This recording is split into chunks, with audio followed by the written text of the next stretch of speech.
নমস্কার, শুভ সকাল বন্ধুরা, কেমন আছেন?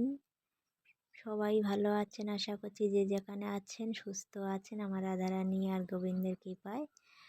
আমার ছোট্ট একটা ভিডিওতে সবাইকে স্বাগতম। ভিডিওটা অবশ্যই পুরোটা দেখার অনুরোধ রইল।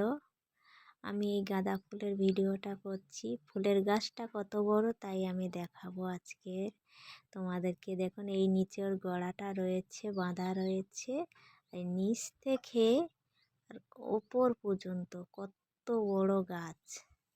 এত বড় গাঁদা ফুলের গাছ কার বাড়িতে রয়েছে অবশ্য কমেন্ট করে জানাবেন। এত বড় গাঁদা ফুলের গাছ। গাঁদা ফুলের গাছটা এত বড় হওয়ার কারণটা হলো, গত বছরে যে ফুল পূজা করে ফেলে দিতাম সেগুলো চারা বার হয়েছিল। সেই চারা বসিয়ে রেখেছিলাম। গাছটার বয়স 1 বছর। তাহলে 1 বছরে গাছটা কত বড় হয়েছে দেখুন। ফুল আর ডালপালায় ভরে উঠেছে। এত বড় গাছ হয়েছে। আর সেই গাছের গোড়া দিয়ে দেখুন উচ্ছে গাছ বেয়ে উঠেছে, আর উচ্ছেও হয়েছে বেশ। ওই যে ছোট ছোট দুটো দেখা যাচ্ছে, একটা বড় হয়ে গেছে, আরও হচ্ছে কি ভরে গেছে। আর এই আমার ক্যারেট দেখা যাচ্ছে, ক্যারেটের মধ্যে দেওয়া আছে দানা। কি দানা বলেন তো? হচ্ছে কি কলমি শাকের দানা।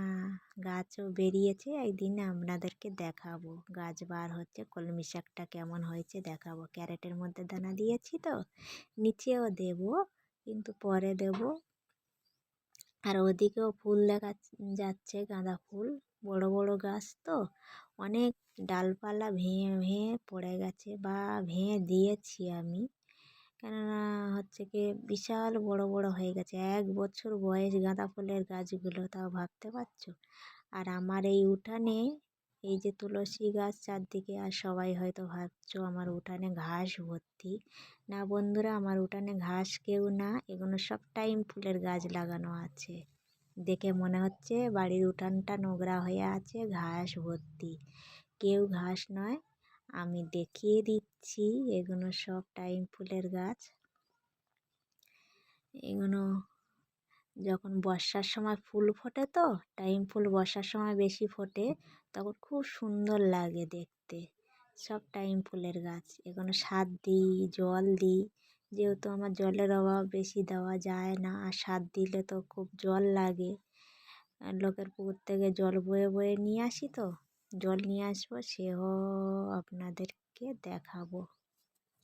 সব টাইম ফুলের গাছ। আমার হচ্ছে তুলসী গাছের ভিতরে যে দেখা যাচ্ছে ঘাস ঘাস, সবগুলোই টাইম ফুলের গাছ। বর্ষার সময় খুব সুন্দর লাগে। আর তুলসী গাছগুলো জলের অভাবে একটু কালার চটে গেছে, পোকা লেগেছিল জানো তো। পোকা লেগে এমনটা হয়ে গেছে।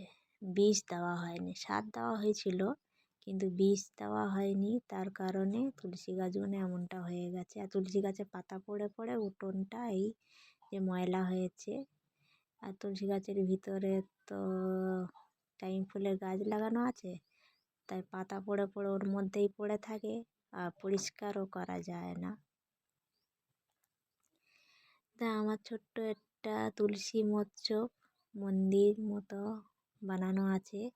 এখানে দেখেছো ফুল গাছের পাতা পড়ে পড়ে সেও ময়লা হয়ে যায়। যত পরিষ্কার করি, এই যে কুচো কুচো ফুল শুকিয়ে যায়, শুকিয়ে শুকিয়ে যেন মনে হচ্ছে যেন ময়লা হয়ে আছে, সব আবর্জনা পড়ে রয়েছে।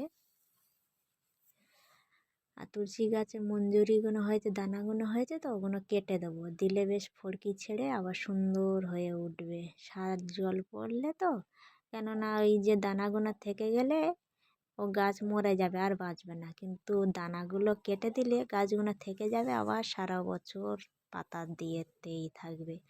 তা সকালবেলা ঠান্ডা ঠান্ডা ভাব, তাই ভাবলাম একটু ফেনা ভাতে বসাবো।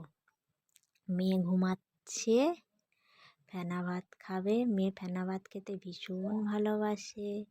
যেদিন ফেনা ভাতে হয় ও তো থালা চেটে চেটে খাবে, ও ফেনা ভাত খেতে এত ভালোবাসে। আর শীতের সময় তো ফেনা ভাত হচ্ছে কি একটু বেশি ভালো লাগে।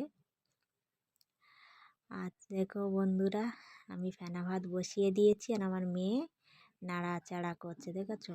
আমি নাড়াচাড়া করে দিচ্ছি, হচ্ছে না, ও নাড়াচাড়া করবে, ও ওস্তাদি করছে একটু। ঠান্ডার সময় আগুনের কাছে বসলে একটু আরাম লাগে। একদম পুরো উনুনের সামনে বসেছেন, দেখেছেন? একদম উনুনের সামনে বসে একটু আলু সিদ্ধ দিয়েছি আর ফেনা ভাত। আলু সিদ্ধ ফেনা ভাত ঘি দিয়ে ভীষণ ভালো লাগে খেতে। কে কে ফেনা ভাত খেতে ভালোবাসো অবশ্যই কমেন্ট করে জানাবে। এই শীতের সময় ফেনা ভাত তো ভীষণ ভালো লাগে, আমার মেয়ের তো খুব প্রিয়। শীতের সময় ফেনা ভাত খেতে ভীষণ ভালোবাসে। আর তা ভাবলাম একটু ঠান্ডা ঠান্ডা ভাব আর কুয়াশা, আজকের এত ঠান্ডা পড়েছে আর এত কুয়াশা যেন কিছু দেখাই যায় না। 8টা 9টা বাজে তাও এত কুয়াশা হয়ে আছে। তো বন্ধুরা, মেয়েকে ফেনা ভাত দিয়েছি আর আলু সিদ্ধ দিয়েছি। ফেনা ভাতের মধ্যে যে আলু সিদ্ধ ছিল, তা আলু সিদ্ধ দিয়েছি আর ফেনা ভাত। মেয়ে আলু সিদ্ধ আর ফেনা ভাত দিয়ে খাচ্ছে। তা আমার একটু গতকালে রাতে ঢ্যাঁড়স ভাজা ছিল, ঢ্যাঁড়স ভাজাটা ওকে আর দিলাম না, ঢ্যাঁড়স ভাজাটা আমি খাবো। আর ওকে গরম গরম আলু সিদ্ধই দিয়েছি। দেখুন অল্প একটু ঢ্যাঁড়স ভাজা রয়েছে, জানেন তো?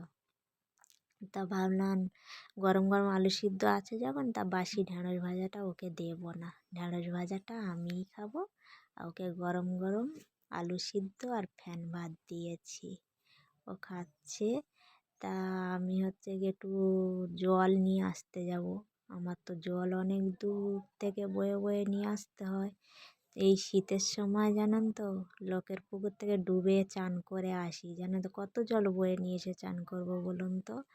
এই শীতের সময় পর্যন্ত পুকুরে ডুবে চান করি আমি। আর চান করে হাতে করে 1 বালতি জল নিয়ে চলে আসলাম।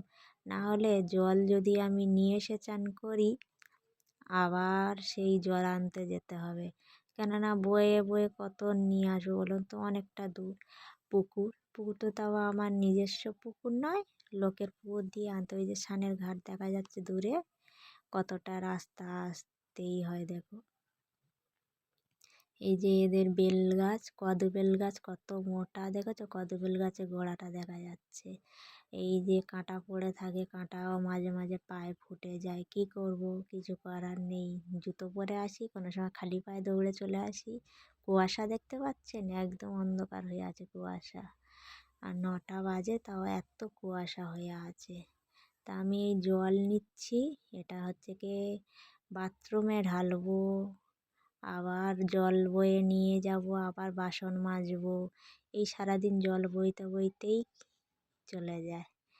যে মেয়ের পিছনেও সময় দিতে চলে যায়, মেয়েকেও মানুষ করতে হবে। তা আমার ভিডিওটা কেমন লাগলো অবশ্যই কমেন্ট করে জানাবেন। কে কোথা থেকে দেখছেন কমেন্ট করবেন। ভিডিওটি যদি ভালো লাগে অবশ্যই লাইক শেয়ার করে পাশে থাকবেন। ভিডিওটি শেষ পর্যন্ত দেখার জন্য ধন্যবাদ সবাইকে। টাটা, রাধে রাধে।